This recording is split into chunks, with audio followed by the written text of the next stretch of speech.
সুপ্রিয় দর্শক শ্রোতা, আসসালামু আলাইকুম। এখানে দেখেন একটি ছোট্ট মিম দেওয়া আছে। এই মিমটির নাম হচ্ছে ইকলাব বলে। এই ইকলাব গুন্না, এই নুন সাকিন বা এই দুই জাবার তানবিন, দুই জাবার দুই যে দুই পেজ যদি থাকে তার পাশে একটি মিম আসবে। আর এই মিমটি আসছে কেন?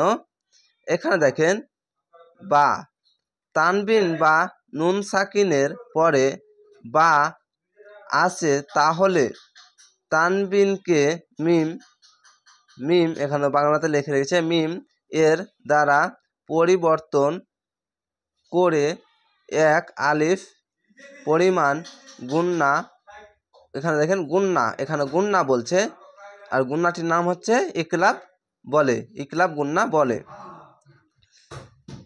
নাকে আওয়াজ, দেখে নাকে আওয়াজ করে পড়তে হয়, একে ইকলাব বলে। তো এখানে ইকলাব কেন বলে? এই নুন সাকিন বা দুই জাবারের পাশে যদি বা আসে, দেখেন নুন সাকিন তার পাশে একটি বা এসেছে, এখানে দুই জাবার এসেছে তার পাশে একটি বা এসেছে, যেখানেই বা আসবে সেখানেই, এখানেও দেখেন নুন সাকিনের পাশে বা এসেছে, যেখানেই বা আসবে সেখানেই কি হবে? এই নুন না পড়ে এই মিমকে পড়তে হবে। মিম মিম জবার মাম, বাজবার বা মাম, বা খজর খি, মাম বা খি, লাম জবার লা, মাম বা খিলা। এই নুন না পড়ে মিমকে পরিবর্তন করে, নুনকে পরিবর্তন করে মিম পড়তে হবে। এখন অনেক সহজ করে দিয়েছে, একটি মিম দিয়েছে, আগে মিম ছিল না, এখন অনেক সহজ করে জন্য একটি মিম দিয়েছে। এই মিম যদি থাকে তাহলে তার পাশে একটি বা থাকবে, তো এই মিম আর এই মিমকে ধরবে, এই নুনকে ধরবে না।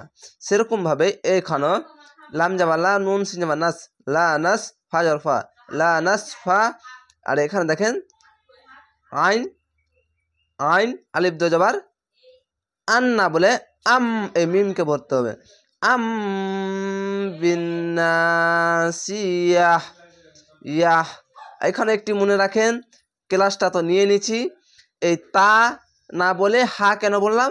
এখানে থামার জন্য জায়গা আছে, তার জন্য ইয়াহ, ইয়াহ, ইয়াতি বলে না বলে ইয়াহ কেন বললাম? এখানে থামলাম তার জন্য। আর যদি না থামতাম তাহলে ইয়াতি মিম বাইনাস সুলবি, এভাবেই পড়ে যেতাম।